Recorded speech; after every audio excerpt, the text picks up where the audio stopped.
Obujulizi maanyi agasiikula abantu, agasisimula abantu okunoonya n'okussaamu ekitiibwa Kristo.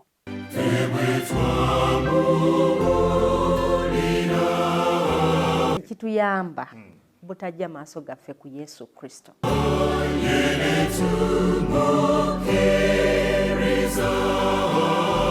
Okujulira Mukama kabonero akalaga okwagala.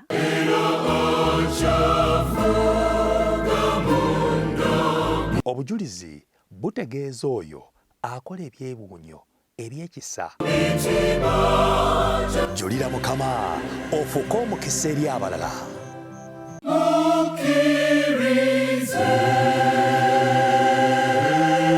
Awaanidde okuyitimuka wonna. Nkulamusizza omulabi waffe omulungi atulaba ku lutimbe lwa 3ABN. Weebale okufissa akadde nate okwota obuliro program Julira Mukama. Dembe Habat nze mwanjuzi wo, ate era nga tukyagenda mu maaso n'obujulizi bungi nnyo olw'omukisa guno ogutuweereddwa okubeera nga tubwanjula. Jjukira nti ffenna Mukama waffe Yesu Kristo yatukuumye, yatutembeeta, yatugabirira, yatuwaniriridde era yamanyi ebiseera byaffe eby'omu maaso. Bayibuli yatugambye nti mu Yeremiya 29:11 nti alina enteekateeka ennungi gye tuli ez'okutuwa amagenda amalungi. Era nsuubira nti naawe ali awo atulaba okirabira ddala nti Mukama Katonda alina bingi by'akola era byateeseteese okukola mu bulamu bwo. Kale n'olw'ensonga eyo nate tuli ba mukisa okubeera mu studios n'omukyala Stella Miro agenda okwogera tulombojjera nga tulaba ebirungi Mukama Katonda byamukoledde ebikwatikako. Mulundi ogwasembayo twali tulaba engeri omulabe gye yali amutwala akasiribaggo ng'agezaako okutwala omwana we.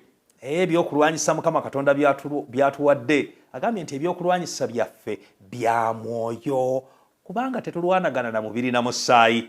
Kale n'olw'ensonga eyo yakozesa ekyokulwanyisa eky'ekigambo kya Katonda ne Saara okukakkananga omwana nga n'abasawo bamulemeddwa okumujjanjaba. Yesu Kristo n'amuzza engulu. Olwaleero wali mulamu bulungi nnyo akola emirimu gye, yeesiimisa abazadde be era ate Saalongo. Mukama si mulungi nnyo, tagwanye mutuufu tumugulumize. Era ensonga lwaki bannaffe bagamba baamuwangula olw'omusaayi gw'omwana gw'endiga n'olw'okutegeeza okw'ekigambo kyabwe. Kale nnyabo lamusa ku mulabi waffe. Mbalamusizaako Mukama waffe Yesu Kristo mwenna abatulaba era njagala kubeebaza olw'okwagala nnyo 3ABN TV kubanga ye TV yokka ezaamu obulamu. Amiina. Bw'oba ogitunuulidde ezaamu obulamu bukompayaringa ne TV z'endala zireeta olwali, zireeta bitiisa, zireeta temuli ssuubi, naye eno ye TV ewa essuubi. Amiina. N'otegeera Katonda afuga ensi yonna. Weewaawo. Mukama abawe omukisa nga mutulaba. Agulumizibwe Mukama waffe Yesu Kristo. Tugenda kumbulamu katono nnyo bwe tukomawo awo wennyini bwe tugenda okuba nga tutandikira, naye nga tetunaba kuvaawo tuweereyo essaala eggulawo mu butongole. Katusabe tukwebaza Mukama Katonda waffe kubanga otukuumye bulungi. Ate otukomezaawo mu studio zino okwongera okuweera obujulirwa Mukama n'okulaga ensi yonna nti gwe Katonda afuga. Jangu otulungamye byonna ku bwa Yesu Kristo Mukama waffe. Amiina. N'olw'ensonga eyo tuula kalira katudde.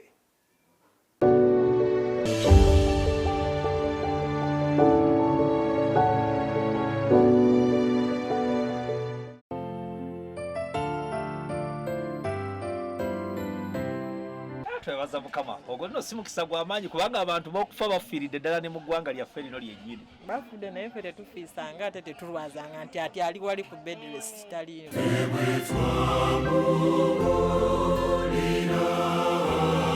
Abamu senga twafa dda waffe tuli bamaama nga ate ffe bataata.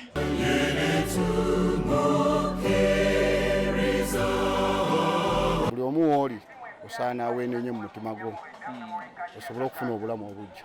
Ndabanga Mukama ayogera naffe. Julira Mukama ofuuke omukisa eri abalala.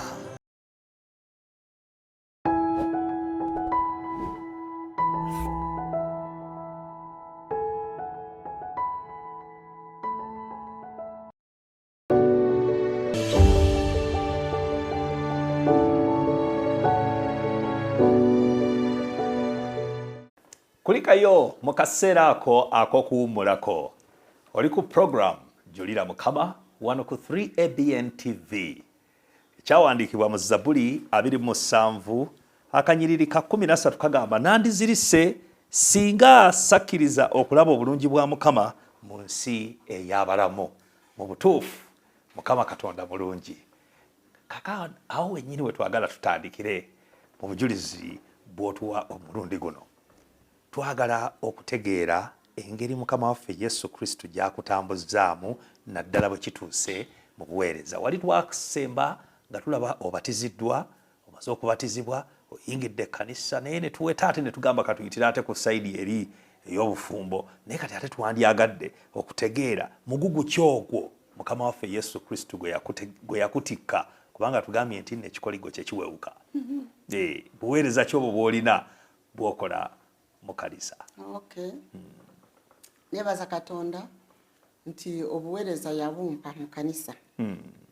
Naye okubumpa omanyi waliwo ekintu kye weegomba. Katonda etugamba nti abeegomba okuweereza Katonda abeegomba kirungi. Amiina. Kubanga bwe namala okukyuka n'embeera mu kanisa nali omulimu ne gusindika ejjinja. Naye bwe nali ejjinja nga ndi mwana w'obuwala ndi mu kanisa n'abakyala abakulu kwegamba nga mpulira n'enyigamu nnyo mu arrangements zonna ze bali bakola olw'obuweereza. Amiina. Nange nempulira nga muli neegomba nengamba singa Mukama ansaasira nange nampa obuweereza kandi nandyagadde empeereze nkolere Mukama. Amiina. Kubanga nze bwe kasita namala okusoma Mukama nansaasira nenfuna omulimu mu bbanka. Amiina. Mukama aza antambuza bulungi. Bwebeera owa Katonda n'ebirungi abikulagako. Weewaawo. Nenfuna omulimu mu bbanka nga sikooye, nga sitambudde ku street, ng'ate be banoonya. Wangi. Era ne bampa omulimu. Amiina. Banoonya ssebo. Kubanga nze naye appulayinga bw'appulayinzi mu bbanka. Njagala mulimu nasoma. Nasoma. Ne bankozesa interview. Nenziyita. Ne bangamba tukusindika jjinja. Nze nga ndi mu Kampala muno. Ne ngamba sigendayo. Sigenda jjinja. Nembuta. Ne ngamba sigenda. Nembula no communication no nothing. Kati abantu ne babakozesa interviews abalala abali be twakozesa baabula biki bwe bityo. N'abalala ne bakola n'abalala ne bakola. Naye lwali olwo ne bankubira esimu ne bagamba Stella wakolako interviews wano naye tukunoonya tetukulaba. Where are you? Nengamba mwangamba tumusindika jjinja. Otyo. Naye nze sigenda jjinja. Nabivaako era nafuna omulimu omulala. Ne bagamba twagala kukulaba. Nengendayo. Otyo. Bagamba kakati genda okole tugenda kukuza mangu. Nengamba nzandi gwe begayirira omulimu. Maze omwaka mulamba nga nabivaako ate bampise. Ngamba it's okay let me go.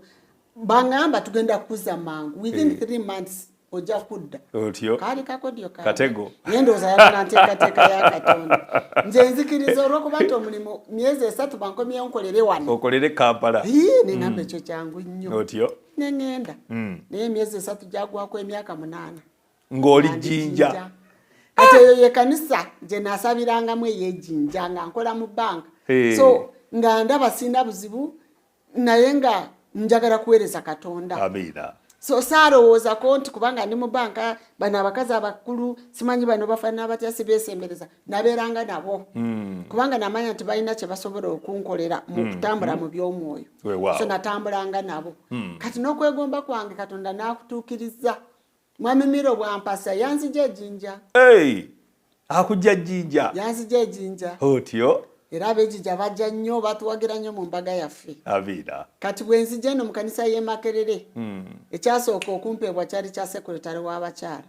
Ngamba kitegeeza Katonda awulidde okusaba kwange. Nange ngenda kuweereza. Otyo. Netandikira awo. Nga gwe muwandiisi. Nze muwandiisi w'abakyala mu local church. Ate zaayita mmeka ne bangamba nze wa district w'e Makerere. Omuwandiisi kati owa district. Omuwandiisi kati nfuuse chairperson wa Makerere. Kwegamba ng'ogukoze n'ogulungiya. Simanyi. Oba Yesu nga omanyi ye bw'asitula ye mwennyini yasaanyiza. Yes. Otyo. Nange nalabira awo nengenda ku district. District nenjikola bulungi nno ate. Kubanga wena atandika okutegeera ekyokukola biki bakola bwe bati district enamba nkole ntya. Kama nannuŋŋamya. Amiina. Nenjikola bulungi ddala. Kati ate esijje banzija. Otyo. Nali mbalala kati kati ogenze Mbarara story empanvu ndi Jinja kati bwe nali Jinja Katonda yankolera ebikulu Katonda yankolera ebikulu nga ndi mu banka nkola n'abayindi Bank of Baroda Uganda Limited. Baroda ntegedde. In fact it is an international bank nga ndi mu Baroda kati bwe mbeera mu Baroda Jinja twatandika nga tebakola Saturday. Kati bwe bamala ne bagamba tugenda tandika kola Saturdays. Ne magamba na yensi sigenda kola Saturday. Sendi mu advent nsinza ku Saturday. Tujja biraba kubanga bino byakajja ffe tubadde twajja dokukola. Kakati bwe batuuka nga batandika okukola nga bagamba naye tukwetaaga. Ne mbagamba emirimu ejange mugitereke njagikolanga ku Sunday. Otyo. So ejona jona ja Saturday mujiteke buteesa ku Sunday nja kugiyista mu jona sivaawo nga tegiwedde kubanga Saturdays bawa overtime. Nembaga nebwe mbate mumpadde overtime nze nja kujja ku Sunday njikole je n'abandi badde nkola ku Saturday ntegedde ne bakkiriza bwe jabeerangawo nga ngenda nga nkola nenkola like that oluste giriwo ne tutambula ati lwalirumo ekyokola Saturday ne kinyinyiitira ne bagamba no tumwagala abachi takola ku Saturday yani yeitachi banga nga tukuwadde olukusana naye kakati olwate ntandise mwami Miro nvuddeyo ntandise commutinga nva maka gange ngenda Jinja nga nkomawo engoli osula Kampala okolera Jinja ate ntambula buli lunaku ali determined nava butonge byamakambi kwasaganya bulungi nkulengera ndigambe kasita n'ennyumba nalina naye nagamba no kati byamaka kansulenge ewange Mukama mpe zinantambuzanga otyo nkola bwentyo kati lwali lumu nga Saturday nyinyiitira nga badda mu lukiiko nga bateesa nga bagamba kati waliwo Abaganda waliwo omusajja mbaali bamuyita David Kiwanuka yali supervisor amanyi mulimu emitendera supervisor officers bwebityo kati yali immediate supervisor kakati nga batula mu lukiiko ku level managerial ne batula ne batandika okundiscussingako nti ebirala byonna bitambula bulungi naye musomuko nagamba naye waliwo Stella lwakitakola Saturday nga banne bonna abalala bakola nagamba omuyindi namugamba kiki ekitatambula bulungi because I was immediate ku manager nga byonna ebijje wa manager biyita ku desk yange kakati nga nabagamba buli kimu omwala abikola buli kyenjagala by Monday kiba kiri ku meza so what's wrong with that ono ye namugamba nti no yeeyita ki abantu bonna bajja ne bakola Saturday kakati bakola namugamba manager nkubulire for you an Indian but in Uganda tusoma Bible fenna naye buli omu alina okusinzanga ku Sunday ekimusinza ku Saturday kyeki namubuuza namugamba so does it mean she's stubborn kono namugamba it seems she's stubborn namugamba okay fine nagamba tuteekwa kumunyiga ina okola ku Saturday kyokono oluusi ntambula naye mu baasi nga naye asula Kampala nga tutambula naye oluusi andaba ngenda asoma bitabo ebyobunabbi great controversy ntambula oluusi naye nenkamuwa tolina na dolodolo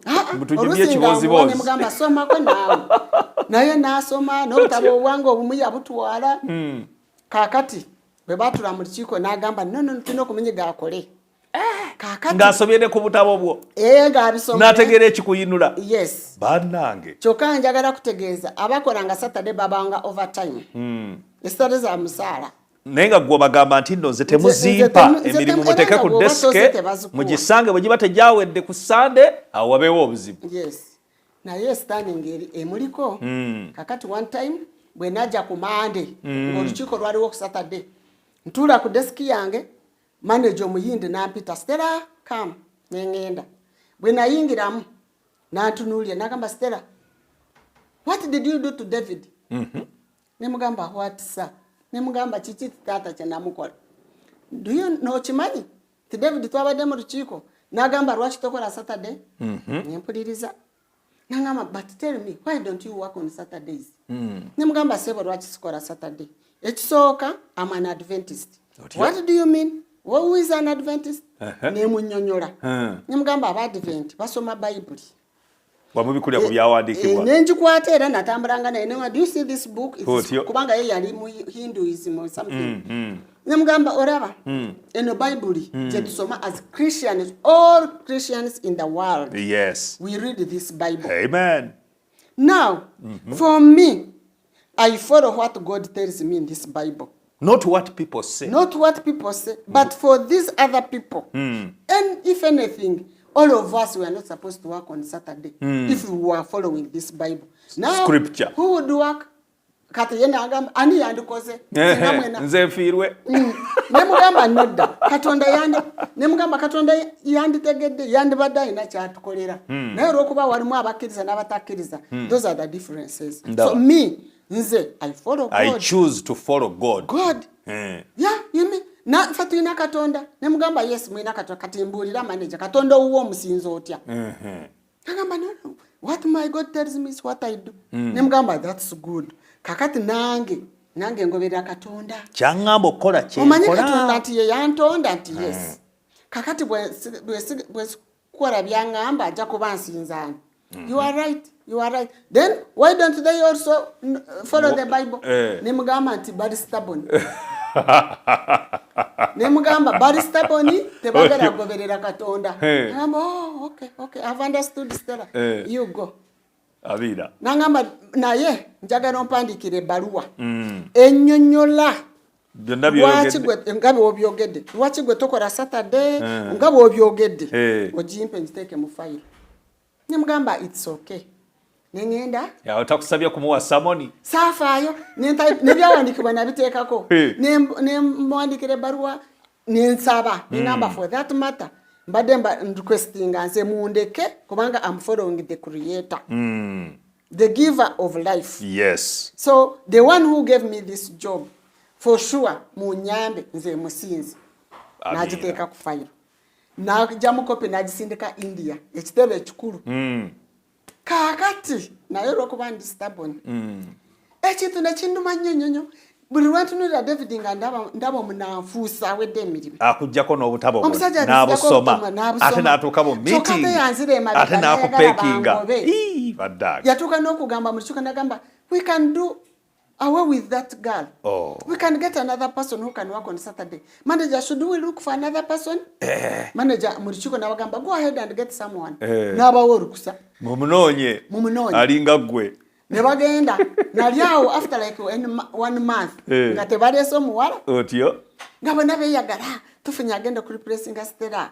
Stella ali stubborn tagala kola Saturday. That is Saturday ono ajja kutukoleranga mino kati bwe bwama eyagala okumpozaawoza ne baŋŋamba kubanga bamundetera nze mba mu training mu byenkola adde mu kifo kyo nze mu training ebyenkola such that bw'otabeerawo ku Saturday yabakolawo ne mbabuuza kati bwe n'abanzize yakolewa ajja kuba akola birala tujja muteeka addaga era kyekana bakuwadde replacement bagala akwate bwe banaamala okumatira nti akutte nze ne bwe bansalayo no problem naye sayina tima neeri ngogamba kamutendeke ngamba guno omulimu Katonda yagumpa abira era David bwe yali atambulawo I was forced to follow him outside nemugamba David stop David nayimirira kiki nga yepa nemugamba David byo wayogera ne manager mu lukiiko you are after my job David njagala kukakasa nti tolwana nange olwana ne Katonda wange bwete bwe namugamba sibamwawo omulabi waffe omulungi atulaba ku lutimbe lwa 3ABN wali obaddeko ku mulimu naye ng'oli confident ng'oli mwekakafu nti Katonda wange ye yagumpa era omuntu yenna agezaako okufunya nti alwana nange alwana ne Katonda wange. Mukama Katonda w'amaanyi nnyo. Bwe tukomawo tugenda kulaba omuntu alwanyisa Katonda w'omuntu biggwerawa. Katuwummulemu katudde.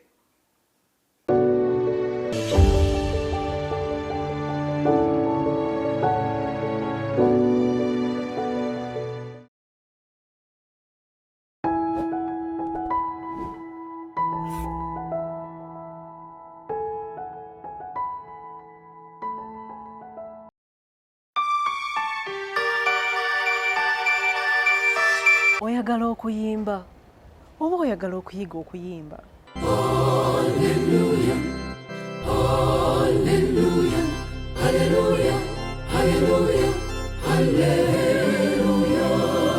Weetaaga okumanya engeri gye basengekamu ennyimba. Solofa do do do mi mi so ebyengeri eyo twayimbako mu primary do re mi fa so la do do ti dan so fa mi re do. Kino kirala okuyimba n'oyambuka bw'oti n'okkira amadaala naye akoba oyimbi ako kye kipimo akati do re mi fa. Omanyi amaanyi agali mu kuyimba. Ennyimba zino zeesigama ku byawandiikibwa. Ebyawandiikibwa si byesigama ku nnyimba. Program Yimba Nange ekuleetedde ekyokuddamu eri ebibuuzo byo byonna. Sinza Mukama. Tega 3 ABN TV ku ssaawa 3 okutuusa ssaawa 4 ez'akawungeezi buli Saturday ng'oli nange omwanjizi wa program Yimba Nange, Elizabeth Ndagiri.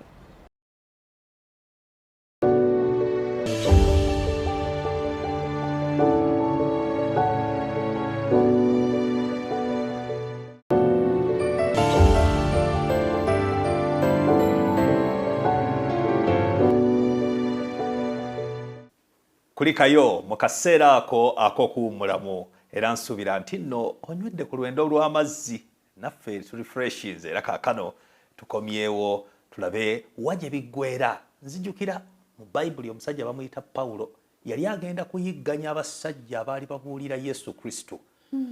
N'asisinkana Yesu Kristo n'amugamba Pawulo, Pawulo lwaki onjigganya? Ko Pawulo ani oyo Yesu Kristo? N'agamba nti yenze. N'amugamba nti osobola okusamba ku miwunda. Oba miwunda ki Pawulo gye yategeera ku olwo? Olwaleero katulabe ono omusajja alwanyisa gwe kiggweerawa. Otyo omubuuziza ekibuuzo nti tolwanyisa nze olwanyisa Katonda wange. Tayagala kuyimirira kubanga nayagala akimanye nti abadde mu lukwe ayagala kungobesa ku mulimu. Naye mugamba David nakutegedde you are after my job oyagala ongobese naye nze asinza ku sabbiiti. Katonda gwe nsinza ku sabbiiti gw'oyiganya nze sijja kusobola. Naye kati ogenda kukwatagana ne Katonda oyo ndaba oba onoomusobola. Ogenda kumegana naye nembivaako. Yena ne yeebuzaabuza ne mugamba David mpulira ontamye kwegamba kiki kyotalina kiki kyesikola nga ndi wano naye okulaba ng'oyingidde mulimu guno olabye nemuvaako. Netukola ondi omuwala nemutraininga naye Katonda omulamu omuwala yalwala kwaka lumu omuwala yafa. What? Nagenda okuva e Kampala okutuuka e Jinja nga bagamba omuwala yabadde mu ddwaliro over the weekend naye omuwala yafudde. Nimbabuuza yafudde ki? Netukaaba negamba nange omuwala bananga student wange nibagamba munange omutwe gwamulumye omuwala yafudde. Oh my God. Kati ate the same David n'atandika okuyisa olugambo Stella yamuloze. Kubanga yategedde agenda kumureplacinga ekyo nakyo nekinyongera obusungu. Nengamba David lwaki ambeerako nengamba Mukama okimanyi bulungi saakola tima oyo muwala saamulowolezaako bubi n'omundu n'ogwo kubanga namugamba naye yafunye chance ayingidde. Nebajamuwa departments are many. She will work in other department. Bwemba siriwo ajja kunyamba no problem. Me I was comfortable. Kwegamba bo balina ennaama yaabwe Katonda abaagira abaagisoma awo n'azikutulamu netubireka. Yalinamu sister we omwo mwennyini oyo omwami oyo yafa omukyala yafa nga kyali kibi nnyo amazima kyo kyanoma nga wakiri she would live kulaba ne Katonda byankolera nga I'm around and she's around. Probably she could have been one of the converts. Yes, naye ekyo kyagenda netubeerawo nayogera lumu olwo David kakati manager ebbaluwa agiwandiise egenze wa India. Ababuulidde lwaki tokola ku Saturday. Waliwo incident wano tulinayo omuntu system etandise yetakola Saturday ne reasons zino ne bateeka mu file ne baddamu ne bagamba you can sort out yourselves there. Kiri kumwe fe tu receiving ebbaluwa naye mwe mumanyi n'enjiri tugifunye otyo. Amina. Stella nafuka Stella international. Amina. Eri ne bamanya Stella ebweru India ngate eyali akuvuga nga tebamumanyi nga ye tebamumanyi ne bagamba who is that Stella kwatirabo ekkanisa eno eyabafisseewo bagamba nti akabondo kano ak'abantu abatono mu biseera bino ebivannyuma ekiseera kigenda kutuuka nga tewali we batayogerera ku kanisa ey'abakristaayo ey'abadiventi olw'ensonga nti egenda kufuuka ensonga. Kati na Stella ebbaluwa gy'awandiise n'agiwa mukama we egenze India, kati ensi yonna emanyi Stella. Otyo kati awo manager nanga be free, you come when you want. Ne mugamba naye sisobola kujja Saturday, but Sundays I'm ready to travel from Kampala to Jinja okola any assignment jompadde ku sente zange. Otyo manager nakkiriza agamba you are free. Amen. Era bwe wabeerangayo emirimu nga ntambula twetaaga kubeera beesigwa. Amina. Ku mirimu gye tukola beera mwesigwa okole Katonda ajja kuyisaawo. Kye nalaba weewaawo nembeerayo bw'ayagala nampita bw'aba tayagadde nensigala nentambula bwentyo. Awo mukama omulimu nemanya nti ekyo kitegerekese olwa kigenze India mu babosi bategedde nti mu Uganda mulimu omuadvent wakiri omu mu Baroda atagenda kukosa mbeera yonna ne bagitegeera ne tutambula until they transferred me back to Kampala. Amen. Bwe bandeeta e Kampala after 8 years gwe batwala for 3 months. Yes. Mukama otyo kakati bwe nzije Kampala era of course Saturday yali ekutakati kati nembatege kubanga ebbaluwa mweziri mu file yo tambula nayo buli gye bakutwala bagisindika nejja e Kampala kati ekitegeeze Kampala nga tebalina kubuuza lwaki tokola ku Saturday. Era olwagira they could refine in the what to the file ne batunula mu nebagamba is it that's why she doesn't come on Saturday. Kati nabo ne bayagala bambuuze ku lwabwe but handling bokka bo bakolanga myaka 3 olumala emyaka 3 nga bamutwala baleeta mulala otyo Katonda aze tamanyi ebyo bya history kujjako nga omunyonyodde kakati agenda kulanga sikola kyava mpita why don't you work on Saturday nemugamba bw'otunula mu fayiro yange my explanation is there why who are you why no nemunyonyola anyway we shall see something like that nenga mbera mpitawo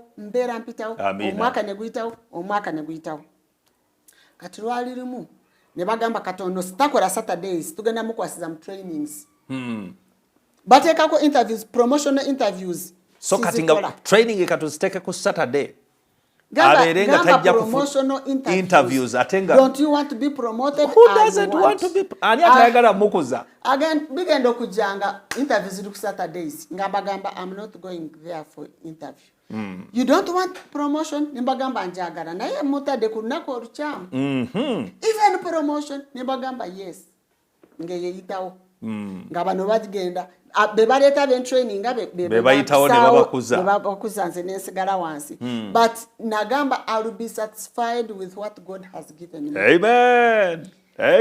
Sijja kubeerawo nti kubanga njagala promotion ntandika okugenda kukola interview ku Sabiti nabigaana nengamba mukama esente zompa at my level multiply zibalenga zimala. Bible yetugambye tumatirenga olw'ebyo Mukama Katonda byatuwadde. Tulina okutuuka mu mbeera nga tetukyeraliikirira kiki kigenda kuddako kiki kinajja naye nga tuli beesigwa era nga tulagira ddala omwoyo ogwa Mukama waffe Yesu Kristo.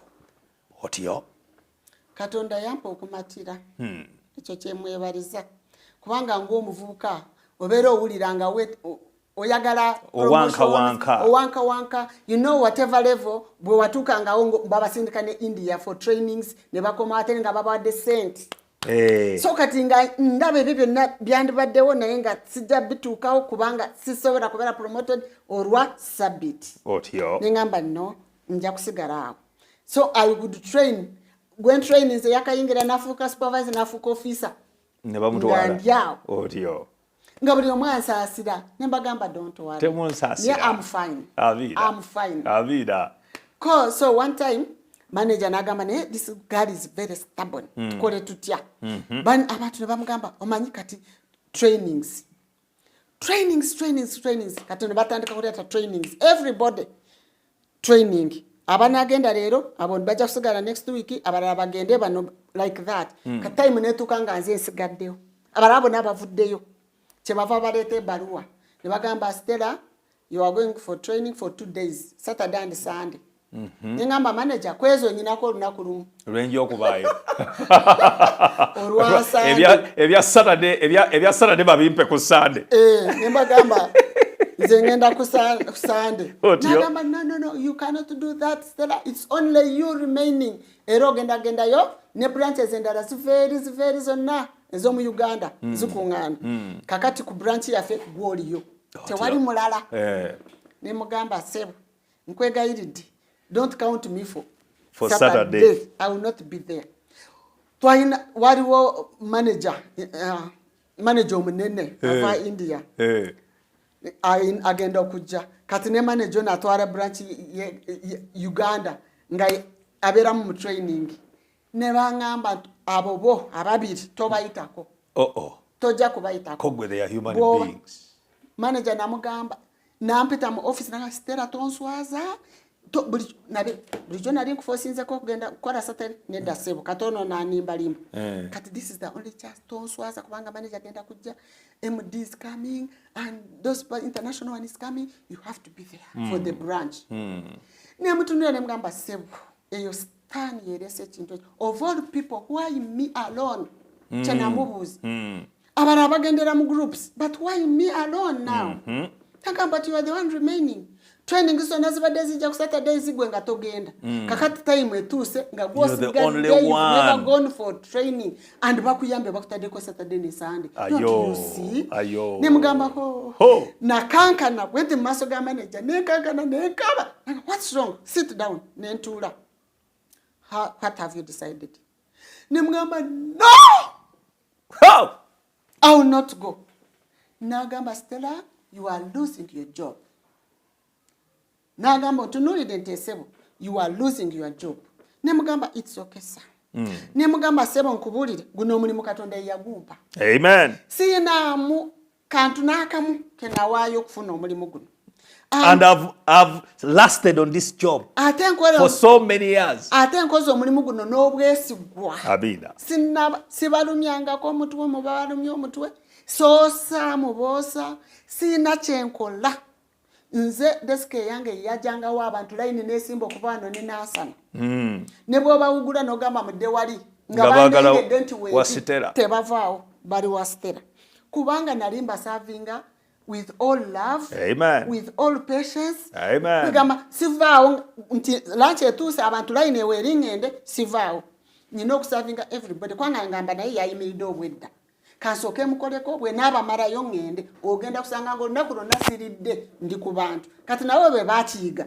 ne bagamba oyo mukasi yekka atutaasa kakati ebyo byonna naye nga ye security yange kaso bwe yankolanga bwati ne mugamba sebo nkoze omulimu guno diligently kakati olwokuba sigenze mu training temusobera kungoba olwekyo tinaye mukama bwana abakkiriza nti omulimu gukomyawo no problem I will go era bwe namugamba yantunulira nagamba how many children do you have no bukamba nimugamba by then na ina bana ofayo nyo ku family yake nimugamba I have 4 children now how about your husband oroza takwagala ngokola nimugamba kitufa njagala nkole abana katiba ogenda kubakolote nimugamba God is there for them amen you are going to lose your job don't you think God wants people who work nimugamba chagala and that's why he gave me this job now nimugamba kakati sebo Katonda yampa omulimu ate yomu yangamba sikola Saturday kakati mpulirizani omulimu oba Katonda yagumpa egutiyo ngamba for that amaso ngajje kwoyagaba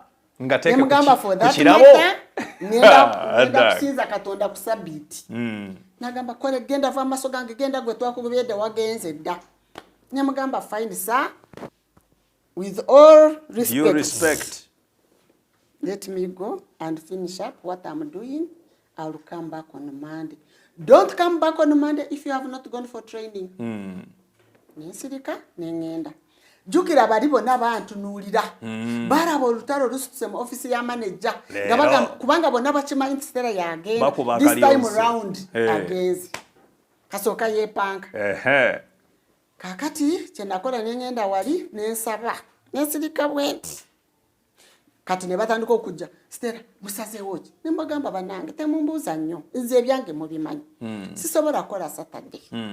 Kati omukyalo omu bwe yali afuluma n'ajja gye ndi nagamba mbe Stella nkwegayidde mazima emyaka gy'otaddemu kati bakugobe essaawa zino tolina kintu kyonna kye banaakuwa omulimu bakugobye kwegamba why don't you accept only this time. Laba obunyeebwa bannasitaani atega buli katego. Ne mugamba nkubulire bali bamwita Estera. Nemugamba Estera nkubulire webale kunsaasira. Naye for sure Katonda gwensinza sina bwe mujemera era buli lwenkiwulira nti nze ngenze bannange ku sabiti nkankana. Amina. Nengamba kati nakikola nti nengamba kale leka Mukama akole ebibye. Ne mugamba however manyiti Katonda bwa olugi bwe lugalibwawo wali agulawo Katonda agenda kunzigulira weddirisa wano. I will pass there. Amen. Meaning omulimu guno bwe nguvaako Katonda ntegeka omulala gunnize kati nze kantimulekere. Thank you for sympathizing with me. Ne twawukana ne ngenda. Lindako omulabi waffe omulungi atulaba ku lutimbe lwa 3ABN oyagala okumanya ebyaddirira manager ate eryantama ataamye bw'otobaayo todda wano ku Mande. Stella asabye Saara alindiridde Katonda okuggulawo eddirisa ng'oluggi luggaddwa. Ebyaddirira mu katundu kaffe akaddako tovaawo katujje.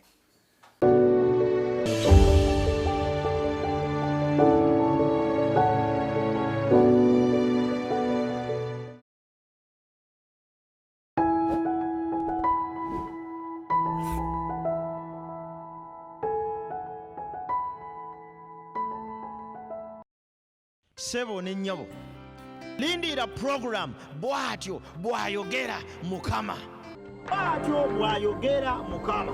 Mu programu eno twogera ku ntandikwa y'ekibi. Zisanze ensi n'emirimu gye bakoleramu. Zisanze abaka. Zisanze bizinesi.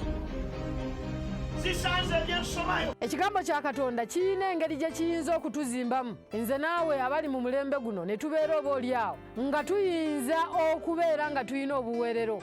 Ekibi kyatandikira mu ggulu mu kifo gye kitasuubirwa. Olw'ekyo gwali eyo ng'olowooza nti oyinza okwerokola okuyita mu bikolwa by'eddiini yo, okuyita mu bazadde bo, okuyita mu Biikira Mariya, okuyita mu Nabbi Muhammadi, okuyita mu musumbawo, okuyita mu kintu kyonna ekirala ekitali nteekateeka ya Katonda ya bulokozi, tolina ssuubi. Mu puroguramu eno tuyiga nga Katonda yatusaasira. Bw'atyo bw'ayogera Mukama. Your program ekuzaamu amaanyi, ekuzaamu essuubi, ekuyimusa, ekuyigiriza ekigambo kya Katonda, ekuyamba okumanya omugaso gw'omu nsi muno, ekubuulira gye wavanga omuntu, n'ekubuulira w'oli kati, ate n'ekuwa ebigambo ebikulaga eyo gy'ogenda okulaga. Oweddemu amaanyi, oweddemu essuubi, oyina ebibuuzo ebitalina kyakuddamu, nkukoola era nkusaba oweegattenga ku program eno bw'atyo bw'ayogera Mukama okusobola okuddamu ebibuuzo byo byonna by'olina mu bulamu nga tusinziira mu programu eno. Lindirira program bw'atyo bw'ayogera Mukama ku 3ABN TV. Mukama akuwa omukisa. Bw'atyo bw'ayogera Mukama. Katonda azze okwogera na bulamu bwo.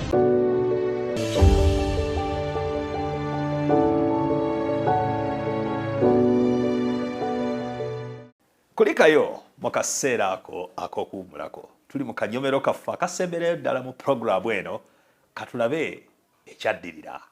Mukama Katonda atunulidde Stella bamutega obunyeebwa bungi. Owange toyagala baana bo, omwami wo teyandyagadde omukyala akola, kati kijja kitya nti olemerako gaana okukola ku Ssabbiiti? Owaaye essente tozaagala, ebintu bingi. Omulabe Sitaani Yesu Kristo kennyini yagamba nti yamutwala ku lusozi waggulu n'amulaga ensi yonna. Nejjukira ekyawandiikibwa kigamba kikugasa ki okulya ensi eno yonna n'ofiirwa obulamu bwo? Banaye teri kintu kisobola kugeraageranyizibwa na ggulu. Kale singa ffenna tukitegeera twaliyeyisizza nga Stella tubuulire watende walirwa? Nedda. Otyo? Nensimbula n'engenda. Nentuuka waka neŋŋamba mwami Miro n'abaana mufukamire. tusabe waliwo sitaani kyerese era mamiro teyambuuza twasooka kusaba nendyoka munyumiza abeera ne tufukamira ye yasaba neŋŋamba lutalo lunene nemugamba saba n'asaba bwe twava ku mavivi nemunyumiza n'agamba kama akole kyayagala ne twebaka sabiti nakeera nensanga musumba sembusi mu office neŋŋamba musumba saba nina ekizibu kiringa olusozi saba kubanga nange ndaba omusajja we exchanged ng'abantu abakulu nga naye araga side ye nange ndaga yange. It was the forces kubanga nagamba kino bwesi eri great controversy yenyini ye yali waawo wakati wammwe. So kakati nesanga musumba sembusi nemugamba musumba jango nti ku lusozi runene ne tugenda mu office babiri nemugamba musumba nemuyitira mu speed nemugamba musumba saba omulimu gugenzi nagamba katusabe musumba yasaba yebigambo ebi bibiri namimisa nemutunula musumba wategedde kye nakugambye kyekibuzo kye namubuuza osaba otya ebigambo nemugamba musumba sembusi ekintu kye nakugambye wakitegedde obunene bwakyo namukyamiro era nasabye kiwedde oli awulira nga tetunabana kujja mu maaso ge. Amen. Nembeera bulungi nnyo nenfuluma netudda mu kyaki nesawa mwenda nga mpayo okusaba mulimu nze kawalinye na mukama baliwulira batya nti nvudde mu banka nze atabye nze atakoze eki olwasabiti mukama ngenda kuswala naye mukama ngumya. Cut the story short. Sunday twalina okungana kw'abakadde mu bakadde n'abakyala baabwe tuleeta ebyokusabira ne bagamba bannange musabe naye ne tusaba kubanga bagambye toddayo ku Monday. Siddayo ku Monday and I'm not supposed to go because they have not been seen there. Understood. Sigenzeeyo kati olwatuuka naye ku Sunday nafuba ku Sunday nafuba neŋŋamba kangendeyo olw'oku Sunday bwe natuuka ku Sunday abantu bonna nakeera nga buli desk bagiwandikako enamba gye bakuwaddemu appointment letter wali enamba yange bagimpadde Saturday tewali yatuddeko Sunday weeri nengenda nentuula ku namba yange ku Sunday eri gye bagamba ogenda okole gundi ku Saturday nesigenda desk yange weeri we natuula entebe bwe natuuka abaana abajja bonna ne batunda Stella you have come you are dead nengamba why ne bagamba MD yabuuziza nagamba where is Stella kubanga list baba bazirina bakola roll calls ataliiwo branch etaliiwo bajja kubuuza otyo where is Stella abaana bonna basirika che mwalimu abadvent aba babiri abakola abajja ku Saturday ne ku Sunday bajja kati abo be bambuuza ne bagamba Stella you are dead ne bagamba you sure ne nsirika nnyo ne ngamba I've come to say bye to you don't worry the kanzije mwena mukimanye kibangobye lwaki lwa sabiti nga bali ababiri bazze ne bakiika jo bazze ne leero bazze ayo kakati waliwo omukyala n'omusajja bajja bali bote babifako bajjanga kati nga banjuliza gundi ng'agendayo gundi ng'agendayo gwe weyita ki ngamba bannange ze byange ebirala nze sisinzaabo kakati munange Sunday size abaze trainings ne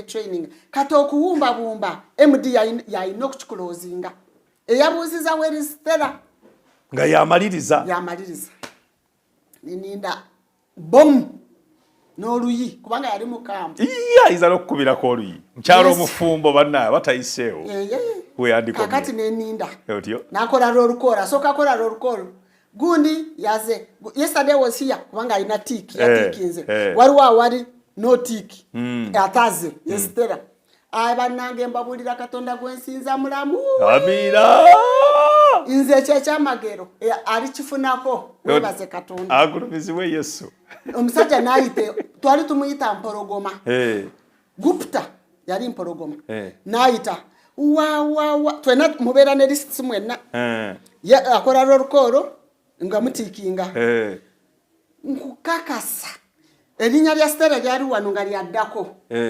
something interrupted him n'atandika ekyo gundi ani ono gundi yalazeewa omwana yali avalira nga muyise taliwo yatusibudde agenda kulinnya basi emuleka omusajja Kayombe agenda atya nga simusibudde agenda atya lwaki memo nayomba nnyo bamuwandikira ebbaluwa alina okumulaba neninda nengamba olaba akalido ye yazze kati olwoze kati nempulira bannange amazzi gagala kumpita musifulume sikole ki nembeerawo nengamba nze nafudde dda era abaana bonna baamira omukka what is coming next Stella kai bwe yava eri n'asoma ali wansi wange wawa yasoma ali wansi wo Stella teyamukoonako n'abuuka Stella Miro n'asoma onanzirako abaana ne balowooza ajja kudda amwerekedde n'ensirikana ekyange ekyo kikambwe kubanga kirabye kunkuba naki n'asoma ne bagwayo bwe bamala okugwayo n'abagamba now members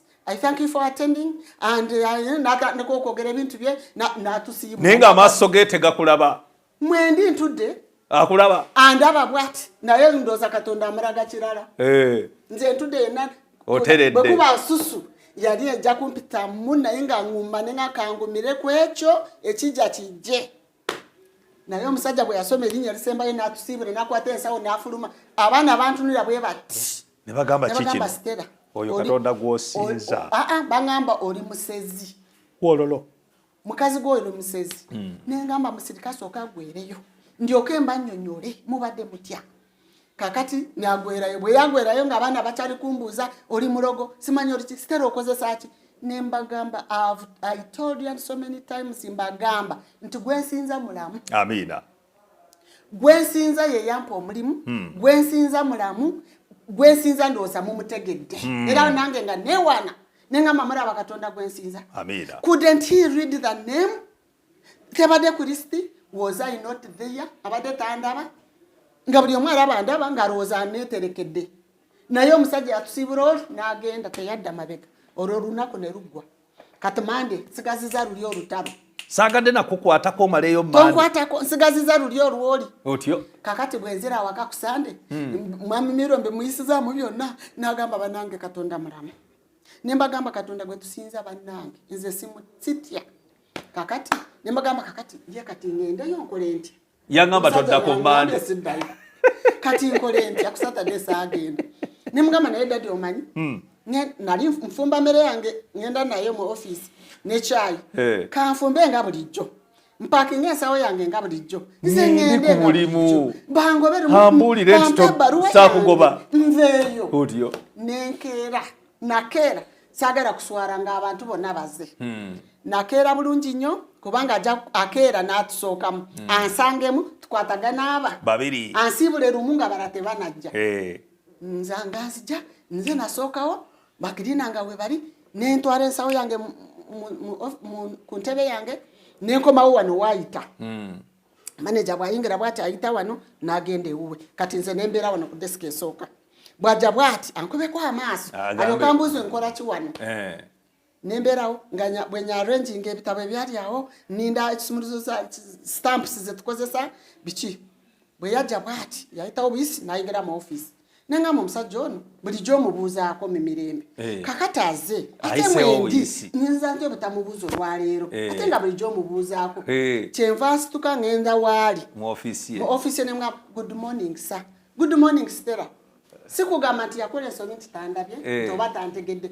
yansiramu good morning Stella nemugaa good morning sir nenzera wali kati neninda omusajja ono naye alina akakodyo kati yalinda bali bajjampa alyoka atandika okundaalasa ensi yonna etegerenga bwe yangobye naye okumubuuza amubuuziza ogwo omusango ngwejjeeko kakati kaninde nali nkyali awo ng'owa ebisumuluzo aze nga musaba bisumuluzo ng'azijja mu stamps zange zaali 2 buli omu akozesa 2 nga nzigulawo ng'azijja mu stamps nga ngenda wa wenkolera mba ndi awo nga manager ampita Stella kam nenzijja ngamba agenda kugimpa kati bwe ntuukawo nangamba nkolerayo kino na kino kubanga bali tebanajja obimpe wano nga nkola byagayagala nga mbimuwa nga nzirayo nentandika okubeeramu essuubi omusajja ono ddala teyandimpadde ebbaluwa ayagala kunsibula nga bonna baze naye jjukira nafukamira nga nakatuukaawo nefukamira nempanika emikono nenga Katonda gwofuga ensi n'eggulu obuyinza buli mu mikono gyo emitima gy'abakabaka giri mu mikono gyo omusajja ono omulage nti sirina musango weewaawo omulage nti gwe Katonda afuga ofuga omutima gwe nasaba nga nyimusiza emikono bweti kati awo yampita nampa emirimu nenzirayo abaana ne batandika okujja buli omu nga nekanga oli wano neŋŋambayo kati minwado yajja yali immediate supervisor wange nali mu kashi najja nemubuuza Margaret byagenze bitya yesterday anti saabadde wano eri saagenze kakati kwange yangamba bwe togenze eri olina okujja wano nkole na wano Saturday bwe mba sigenda training nzije nkole wano abalala bagende byonna sirina kye naakola neki kati kitemba mubuuza byagenze bitya nagamba nze nakozeemu mu banka nzoogu ne manager olabe sitaani kye yali ekoze yali ayagadde nze mbeere mu nzekka bwe mba sigenze training mbeere wano nzekka abalala bonna bagende okolere ddala nkifiirinze okakasente okifiirinze leero Saturday njikoze n'omukyala yakola yekka ne manager nagamba naye manyi Katonda kyakoze naye sitera osinza Katonda omulamu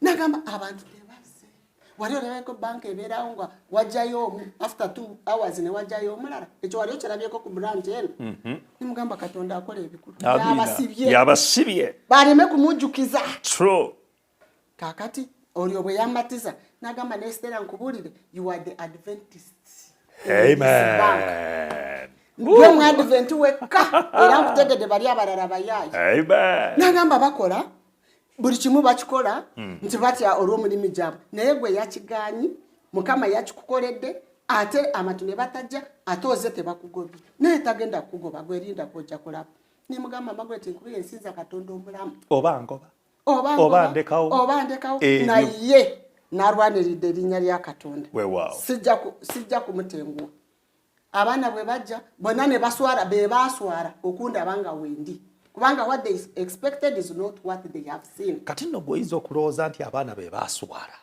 naye ng'ate omanyi Katonda engeri gy'ayogera mu mitima gy'abantu yeewuunyisa watya nga manager oyo ku olwo Katonda gwe yali ayogera naye watya nga mu kuwanyisiganya kuno ne manager Mukama Katonda yali ayogera n'abalala watya nga bali Abadventi ababiri nga ku olwo Mukama Katonda lwe lunaku lwe yali ayagala okubalaga Omwadventi omutuufu ayimiridde ku bwa Katonda. Tetumanyi kikyaddirira kubanga olusi tetulondoola kumanya biki Mukama Katonda byabadde akola naye ng'atugamba nti nno tunula tubale emikisa gyaffe tulabe Mukama Katonda bw'akola. Bannange kitugwani agambye nti no legga okakasenti Katonda mwesigwa ekituufu mwesigwa.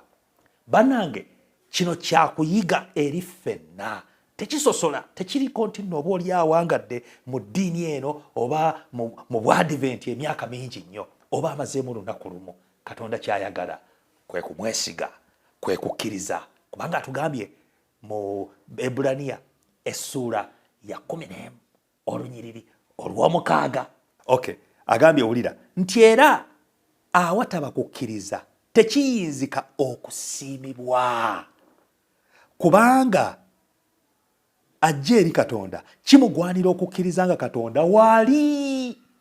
Bannange bwe tuba tuzze eri Katonda kitugwanira okukkiriza nti nno waali yes tetumulabako n'amaaso gaffe naye nga he is present.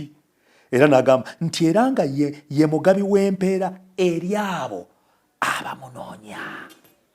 Mu Luzungu agamba nti nno he is the rewarder of those that diligently seek him.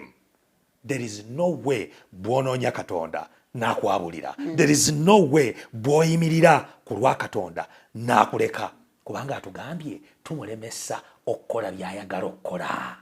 Katonda ayagala okukkiriza kwaffe kubeerewo alagensa amaanyi ge. Kati bwe tuba tetukoze ebyo by'ayagala kiba kitegeeza tumusazeeko tumulemesezza okukola ebyo bye yalikoze ebiyinza okulokola abantu nga balaba amaanyi ge agatenkanika. Agulumizibwe Mukama waffe Yesu Kristo. Kaliwo akatalekeka koyagala okulekago ebyo byonna mbibawadde eno nkola mu banka naye nga ndi munamubuweereza nga tewali mulimu gwa Mukama we gumpitirawo nga sigenzeeyo nti kubanga nkola mu banka otyo nga nsaba liivu bwekyetaagisa nze ne first effort yange gye nakola entungamo nagenda ewa manager nemusaba officially nemugamba manager sigenda kubeerawo for 3 weeks ngenda mu effort nagamba effort kyekiki nemugamba ngenda kubulira njiri nagamba tonaba kutuusa naku za leave 3 weeks ogenda zijjawo nemugamba nkusaba onyambe oli manager oba yalina manager mara sijjukira banga babakyusanga naye Oje. njagadde kujjayo ako nako Abira. naye musaba omusajja nambuuza effort kyekiki bitegeeza ki nimwe ngenda kuweereza mukama katonda Abira. officially Abira. kikusabye musajja yanta n'agamba it's okay Stella you go Amen. ekitabeeranga nako omuntu kuwa live nga teriiwo for 3 weeks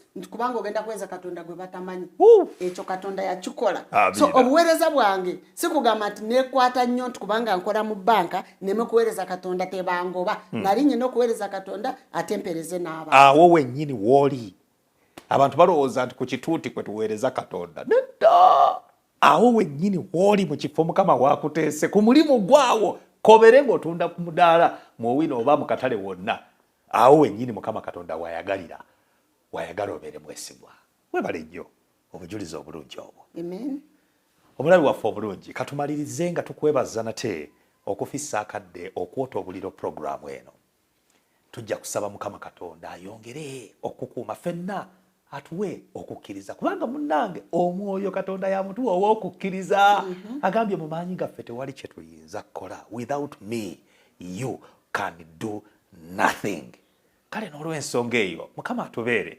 atusobozesa okuzimba okukkiriza okunaatusobozesa okugumiikiriza okutuusa ku nkomerero tusangibwe ku lunaku luli lwagenda okuddamu okulabika ku bire nga ffenna mu butuufu tusaanidde agulumizibwe mukama waffe yesu kristo webale nnyo tuweereyo essaala eggalawo katwebaze katonda tukwebaza nnyo mukama katonda waffe kubanga ebikulu obikolera abo abalamu weewaawo ffe ng'abalamu tubirabyeko tubikutteko ne tukkiriza nti katonda wooli oli mulamu ye taata era n'abakwesiga tebaswala era abakwesiga tebabonaabona mukama obeerawo kulwana entalo zaffe weewaawo kwebaza olw'ebikulu bye tuwulidde era by'okoze mu bulamu bwange weebale mukama katonda wange era nsaba obikolere n'abalala bangi abakwesiga olyoke nno ositule ekibiina ekinene ekiriyimirirawo nga kikuweera obujulirwa nti katonda oli katonda era wakola ebikulu era oli muwanguzi nkusaba otuwanguze n'okukirawo emitego gya sitaani mingi mu nsi muno egyagala okutuwugula kutujja ku mulamwa naye mukama beerawo okutunyweza tunywerere ku ggwe kubanga gwe mukama wawangula omulabe entalo zaffe zonna ozitulwanire emigugu gyaffe gyonna ogisitule tubeere bawanguzi ekitiibwa n'etondoka bikuddire ennaku zonna naawe emikisa gyo gibeere wamu naffe ku bwa yesu kristo mukama waffe amiina webale nnyo webalire ddala mukama katonda akutukuumire okutuusa nate lwe tuliddamu weeraba